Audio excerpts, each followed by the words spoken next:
conformes, en otros casos semiconformes y en otros, por no decir una mayoría, pues inconformes en su totalidad. Es momento de enlazarnos, 8:40, momento de enlazarnos con el doctor Eduardo Franco. Es catedrático universitario, analista jurídico, analista político. Hoy vamos a conversar a través de GNS 933 sobre la coyuntura jurídica política del país. Doctor Franco, gracias por estar con nosotros, por aceptar este diálogo desde la ciudad de Cuenca. Pues si quisiera conocer, dentro de esta coyuntura política jurídica, ¿cuál es el futuro del país? ¿A dónde caminamos? Doctor, bienvenido. Buenos días, lo escuchamos.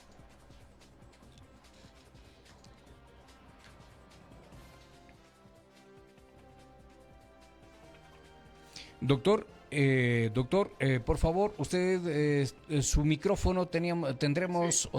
Habilitelo, por favor. Muchas gracias. Ahora sí, por favor, buenos días. Muchas gracias por la entrevista a través de este medio muy importante de Cuenca y del austro ecuatoriano, y a través de las redes llegamos pues a nivel nacional e internacional.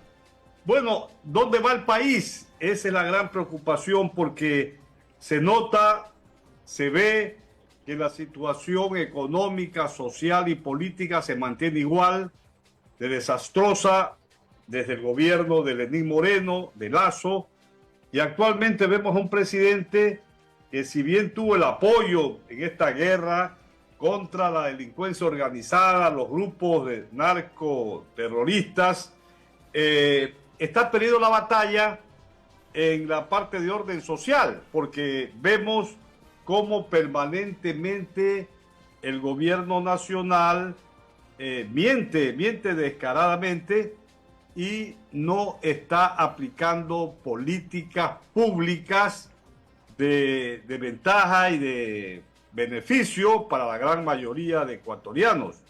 El Ecuador, en este momento, según los índices, incluso en la lucha contra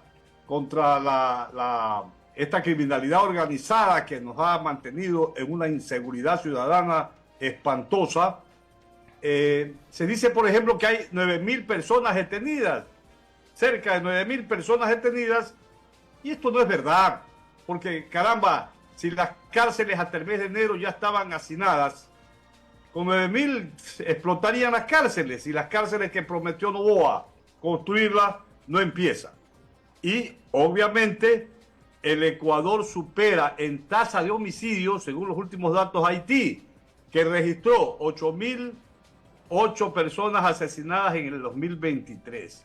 Es decir, incluso tengo una información que la estoy leyendo, según la última encuesta de CIDH Gallup de enero de este año, Ecuador y Perú comparten el primer lugar en un preocupante 47% de víctimas de robo y asalto en los últimos 4 meses, mientras El Salvador se posiciona en el último lugar con solo 7%. Correcto, doctor. Notamos un país todavía que le falta salir adelante, y se le ha prometido el oro y el moro, y esto no aparece. Claro que sí, doctor. Si bien el gobernante o el candidato puede ofrecer el oro y el moro, pero la realidad del país es distinta, ¿sí? Para esto hace falta una reforma legal, han dicho algunos asambleístas. Hay un expresidente de la República hoy convertido en asambleísta que propone incluso hasta una cadena perpetua. ¿Es factible hacer todo este tipo de reformas para llevarle al país a esta solución de conflictos? Vea, yo soy magíster en ciencias penales y criminológicas. Y la ciencia criminológica, que estudia el delito, etcétera, ha llegado a determinar que con la inflación penal no se consiguen eliminar, ni siquiera reducir los índices delictivos. Usted pone en el Ecuador pena de muerte, que está prohibido y proscrito por la Constitución y por los tratados internacionales, igual la gente seguirá matando. Usted aumenta las penas, asesinato, la corrupción, y la gente seguirá cometiendo delitos. No hay evidencia empírica que diga lo contrario. En los países en que hay pena de muerte, en los estados de los Estados Unidos que hay pena de muerte, la gente sigue asesinando. Es un populismo penal que trata de impresionar a la gran masa ciudadana, que está cansada, obviamente, del sicariato, de las vacunas, de las violaciones de niños, etcétera. Entonces la gente quiere, si es posible, exterminar a estos delincuentes. Pero eso no se puede hacer en un Estado de Derecho, y obviamente que a la delincuencia hay que combatirla de dos maneras. En primer lugar, con políticas públicas de inversión social, de educación y de dar trabajo a la gente humilde, la gente pobre. Y también con represión, pero en el marco de la racionalidad, y ese marco está contenido en el Código Orgánico Integral Penal, de manera tal que lo que sugiere el expresidente Lucio Gutiérrez no tiene asidero. Yo pienso que no tiene asidero y sería un error grave, porque los asambleístas tienen que ser asesorados por gente experta, no al populismo penal, sí a políticas públicas de inversión, no a que un presidente como el presidente Noboa le mienta al pueblo que decía en campaña que no iba a subir impuestos, y ahora ya mandó la ley, y la ley salió por el Ministerio de la Ley. El IVA no iba al 13% ni al 15%, que iba a ser su primer, aplicación, el 13%. Dijo no, a partir del 1 de abril del 2024 sube a 15% la subida del IVA. Esto va a tener un efecto inflacionario, porque si bien no afecta a la canasta básica, es un efecto que va a golpear a la economía del país y va al consumidor a contraerlo. Claro, el fondo no era este 15%, se mintió, que es para la compra de armamento de la lucha contra la delincuencia. No, era una satisfacción que tenía que dársele, una exigencia de las multilaterales para que el Fondo Monetario Internacional pudiera prestar dinero al Ecuador, porque el déficit fiscal de cerca de más de 5.000 millones de dólares no cabía para que el Banco Mundial, el Fondo Monetario Internacional le presten dinero al país. Y el país está quebrado. Como también es mentira, y el Ecuador no merece que se le diga, en los 3 meses del presidente Noboa hemos creado 50.000 puestos de trabajo. ¿Quiénes puede creer una cosa de esa naturaleza si en enero no pudieron pagar los sueldos? En febrero, vamos a ver qué pasa hasta el día viernes próximo, no hay plata para pagar los sueldos y están pagando de poco a poco. ¿Cómo es que van a haber creado 50.000 empleos en el Ecuador? Es decir, se está mintiendo descaradamente al pueblo ecuatoriano, y esto no puede ser posible en un Estado democrático desde el año 1979, que vivimos en democracia, y los mandatarios que deberían dar una imagen justamente de seriedad, de responsabilidad ciudadana con el país, no lo hacen. Esa es la verdad. Doctor Eduardo, hay dos cosas que se vienen de inmediato. La una extensión o una ampliación del estado de excepción por 30 días más, porque aún hay cosas por resolver, ha dicho el presidente Noboa. Y la otra también es el tema de la consulta popular. ¿El país va a salir de la crisis, va a superar en alguna medida la crisis que está teniendo con estas dos medidas? Vea, yo estoy de acuerdo que se mantenga por 30 días más, porque además la Constitución y la ley le permite al presidente esta prórroga de un mes más, porque de una u otra manera, a partir del 9 de enero que dictó el decreto 111, el decreto de sección y de la guerra declarada a la delincuencia organizada, que los llama terroristas, de una u otra manera, como el ejército está en determinadas partes, incluso en las cárceles del país, sí ha bajado por el momento, porque los delincuentes parece ser que se replegaron, pero como no hay políticas públicas permanentes, la delincuencia va a seguir captando adeptos en los grupos y jóvenes paupérrimos, la gente más necesitada, la gente humilde y pobre. Entonces, ¿de qué estamos hablando? De que cuando esto se acabe, yo me temo que la inseguridad ciudadana se va a incrementar, porque no podemos vivir permanentemente en guerra contra la delincuencia y no se puede vivir permanentemente en estado de excepción. Entonces, el presidente debe aplicar políticas públicas tendientes a disminuir esto, los índices delincuenciales, ya en visión futura de que cuando termine los estados de excepción, esto va a disminuir. No digo eliminar, pero por lo menos disminuir sería una gran cosa para el país. Con respecto a la consulta popular, yo estoy en contra de la consulta popular porque los temas de la consulta los puede tratar la Asamblea Nacional. Eso es indiscutible. Pero en la Asamblea Nacional parece que hay un movimiento político como Construye, que en lugar de construir, como dijo un asambleísta social cristiano, se dedican a destruir. Gastar 60 millones de dólares cuando se necesita esos millones de dólares para la inversión social pública a los grupos más menesterosos del país, caramba, es para mi criterio, una estupidez fenomenal. Así que yo estoy en contra de la consulta definitivamente, voy a votar no en todo. Ya, doctor, ahora, una cosa es que usted de pronto diga, yo estoy en contra de la consulta, pero la población ecuatoriana, de acuerdo a la información recibida desde las autoridades, pues sostienen y dicen, sí, queremos tranquilidad como al momento la estamos teniendo, o esta semi-tranquilidad que nos han dado dentro del estado de excepción, doctor Eduardo Franco.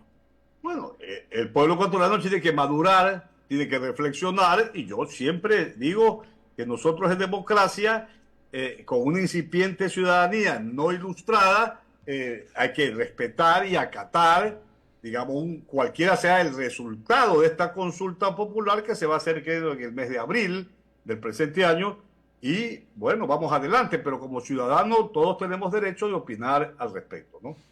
¿Hace falta una reforma constitucional para enderezar las cosas en el país y darle gobernabilidad, seguridad, doctor? Vea, no creo en eso. No necesitamos cambios constitucionales y no necesitamos cambios legales. Ya tenemos demasiadas leyes. La Constitución, aunque no sea perfecta, permite que la fuerza pública intervenga en las cárceles. Hay una ley del uso progresivo de la fuerza. Hay un gobierno que, de acuerdo con la Constitución, tiene que actuar con firmeza, responsabilidad, aplicando políticas públicas para el bienestar común. Y de manera tal, no le echemos la culpa a la normativa. La Constitución es este libro. El libro no respira. Nosotros los seres humanos sí. Ya la Constitución son 444 artículos. Creemos en el Ecuador y mentimos a la gente de que si cambiamos la Constitución vamos a vivir en un estado perfecto.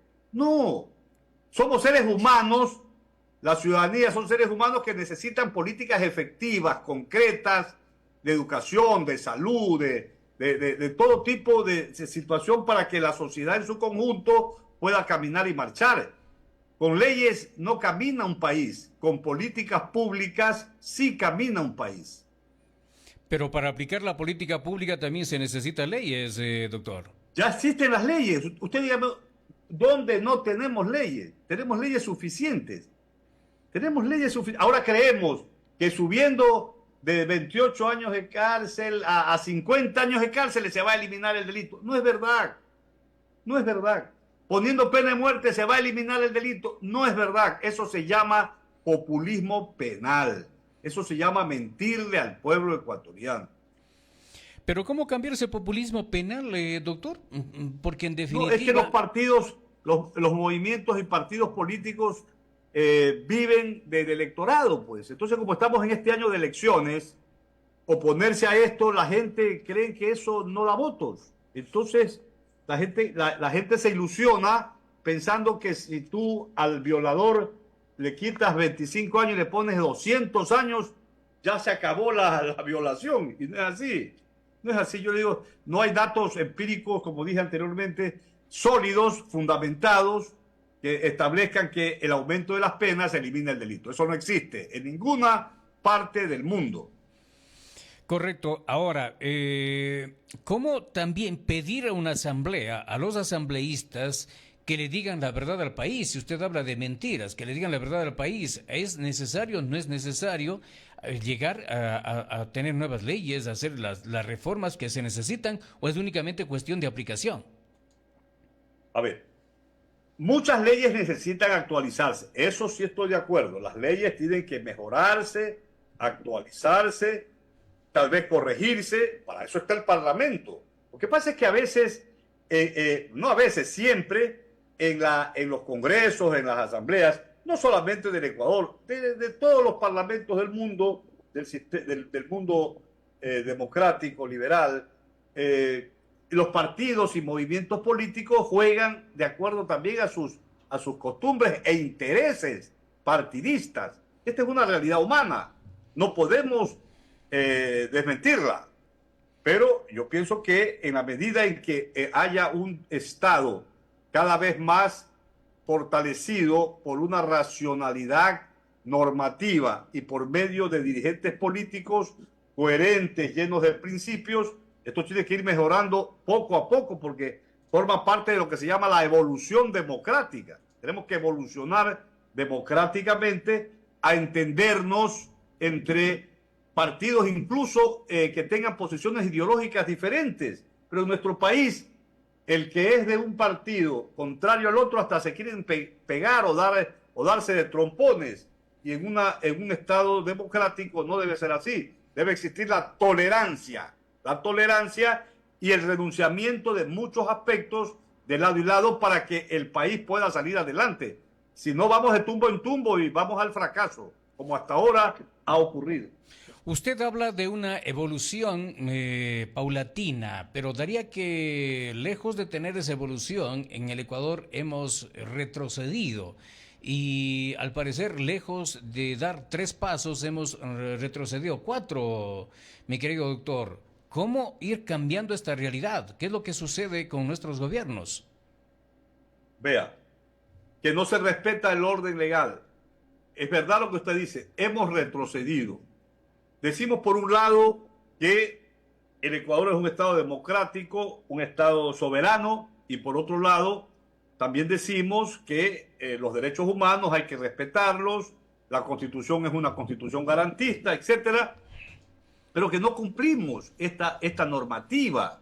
Le voy a poner un ejemplo. Mire, usted sabe que yo soy amigo de Rafael Correa y que Rafael Correa, creo yo como jurista, que es un perseguido político. Sin embargo, la Interpol, el Ecuador lo llama prófugo de la justicia, pero el señor Rafael Correa tiene el estatus de refugiado de acuerdo con la Convención de Ginebra de 1951. La Convención de Ginebra forma parte del etos jurídico de las Naciones Unidas y el Reino de Bélgica le dio en abril del 2022 el estatus, la calidad jurídica de refugiado. Sin embargo, y esa naturaleza le hace que, de acuerdo con la Constitución de la República, que tiene que respetarse los tratados internacionales de derechos humanos, sin embargo, han habido 13 pedidos de alerta roja, de detenciones, y la Interpol la ha negado. ¿Por qué? Porque obviamente cuando se da una calidad de refugiado, es por razones de orden religioso, de orden político, de cualquier otro orden, pero que no tiene que ver nada con los delitos comunes. Para Europa, en otras palabras, y para el Reino de Bélgica, Rafael Correa es refugiado y por tanto no ha perpetrado ningún delito común. Y la Constitución ecuatoriana dice que tenemos que respetar los convenios internacionales de derechos humanos que el Ecuador ha asignado y que justamente forman parte del Estado ecuatoriano, porque el Ecuador ha cumplido y se ha comprometido y ha suscrito los estatutos de las Naciones Unidas y de todos los organismos internacionales de las cuales forma parte.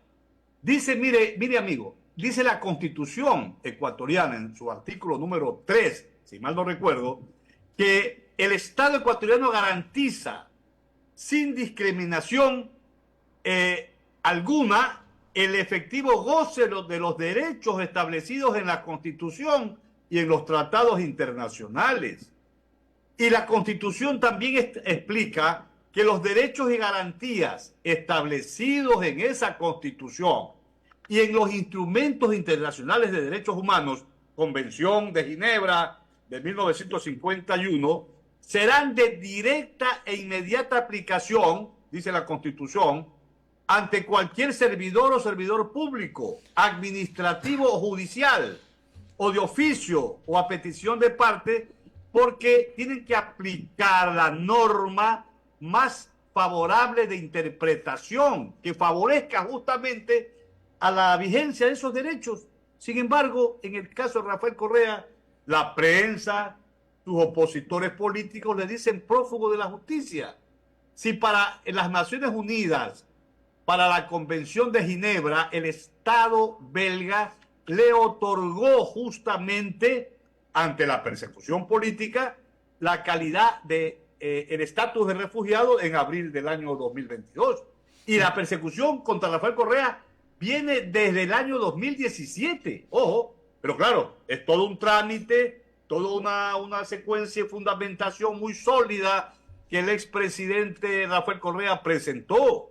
Y por eso es que se hizo merecedor de la Convención de Ginebra de julio de 1951. Doctor, perfecto. Si bien a nivel internacional tiene ese estatus del expresidente Rafael Correa, pero a nivel interno, a nivel de país, tiene una sentencia condenatoria. Consecuentemente, quizá los opositores políticos y quienes lo califican así de prófugo de la justicia es en base precisamente a esa sentencia condenatoria vigente en el país.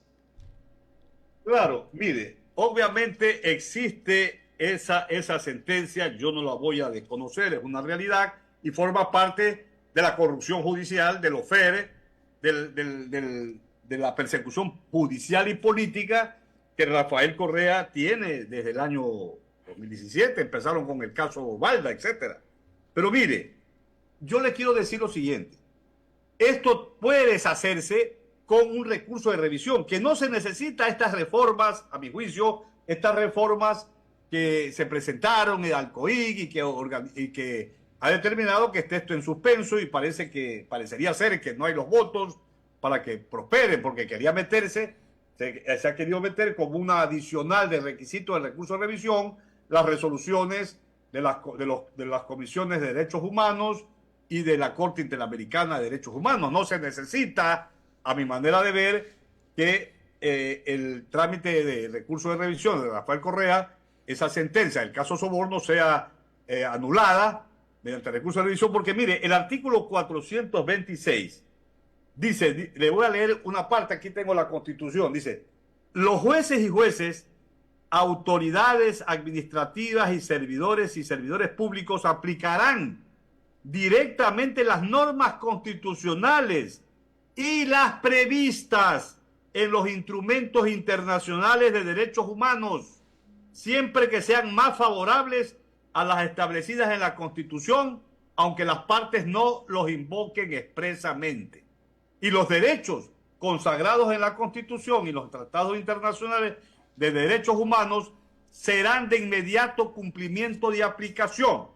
Por eso sostengo, si mañana el Comité de Derechos Humanos de Ginebra, en la cual se está sustanciando y fundamentando sólidamente los derechos de Rafael Correa Delgado, si mañana digo hay una resolución en la que se establezca que esa sentencia por influjo psíquico, porque es una sentencia disparatada, es violatoria del derecho humano al debido proceso penal y merece ser anulada, u otro contenido que se le diga porque se han transgredido derechos humanos fundamentales en ese proceso que eran favorables a Rafael Correa, sin embargo se lo sentenció siendo inocente y no habiendo perpetrado ningún delito. Si mañana ocurre eso, no se le procede el recurso de revisión, pues, porque el artículo 426, el artículo 3 de la Constitución,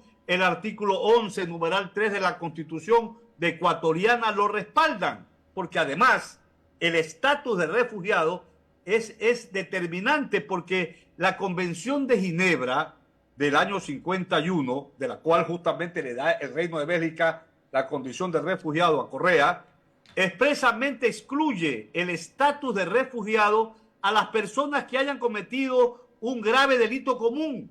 Así dice el artículo 1, sección F del literal B de esa Convención de Ginebra de julio del 51. O sea, para Bélgica, para Europa y en el evento que haya una resolución de la ONU, Rafael Correa no ha cometido ningún delito común y es un perseguido político, y por eso su régimen de refugiado, y si se aplica correctamente y si existe una resolución de la Comisión de Derechos Humanos de Ginebra de las Naciones Unidas, procede en consecuencia el recurso de revisión y la anulación, no solamente de la sentencia, sino de todo el procedimiento que se ha llevado a cabo de manera inicua, perversa, fruto de una persecución política contra Rafael Correa Delgado. Eso es indiscutible. Correcto, y esperemos que así sea.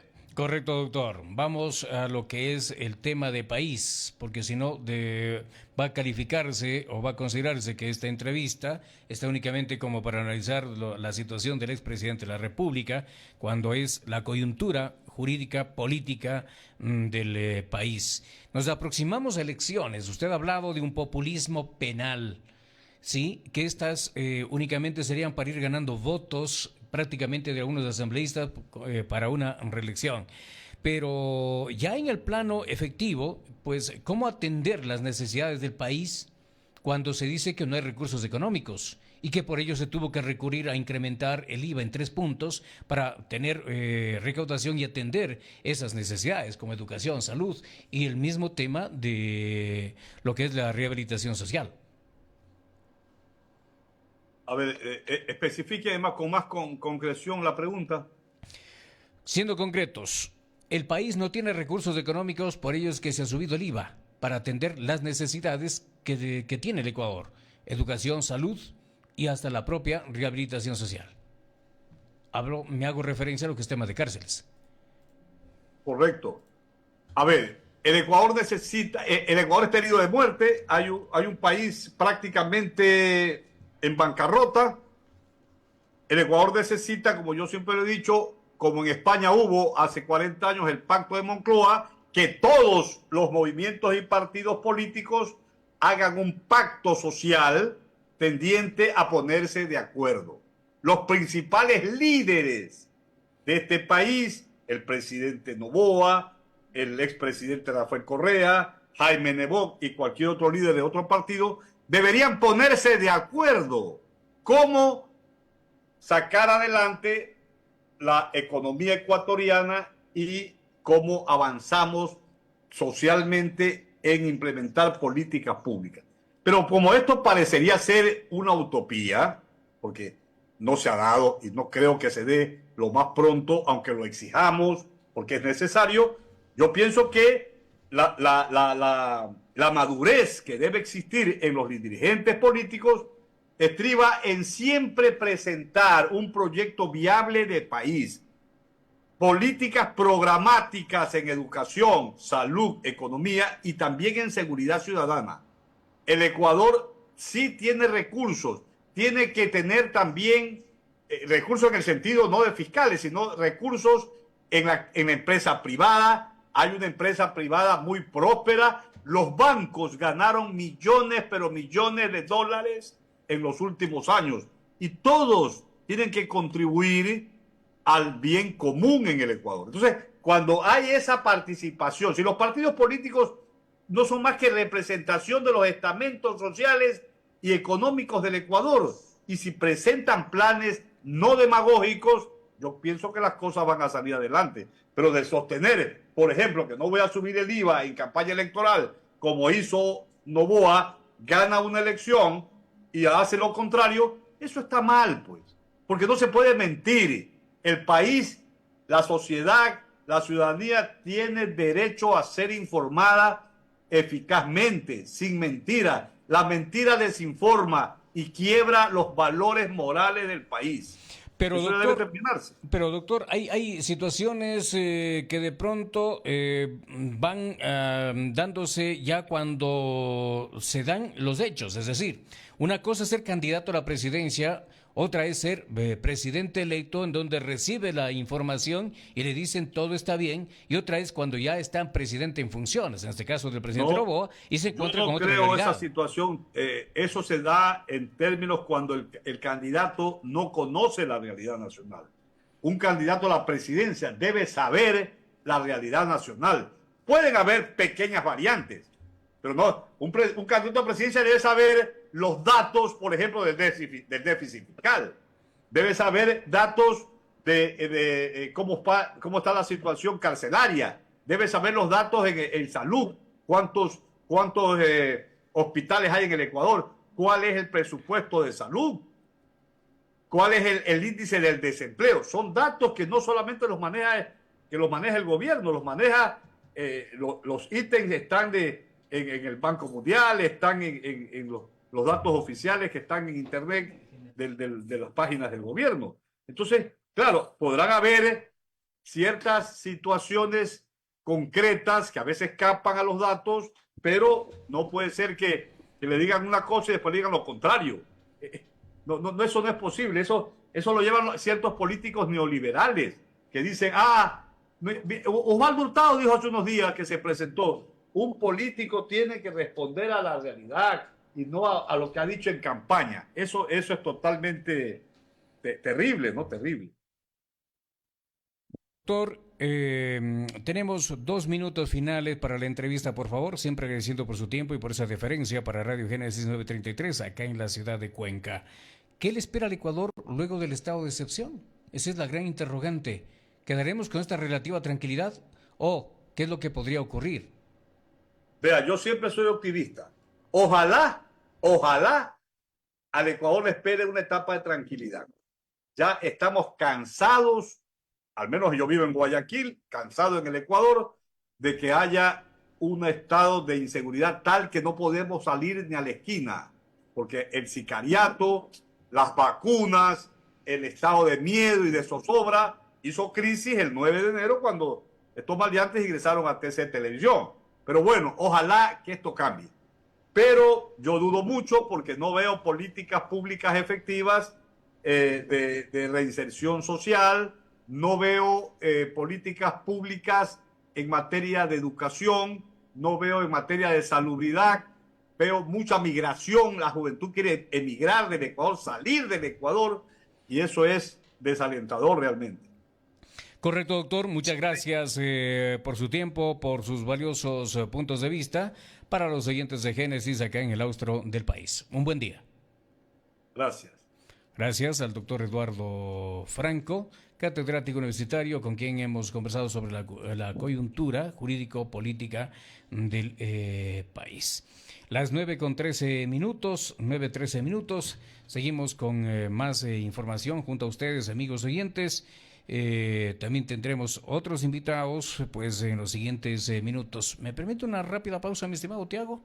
Sí, por favor, muy amable, muchas gracias. Hoy estamos con Tiago Maldonado bajo la compañía en nuestro espacio de No Te Importamos. Ya volvemos. Damos vuelta a la página. Comienza una nueva hora y sigue con buenos sonidos.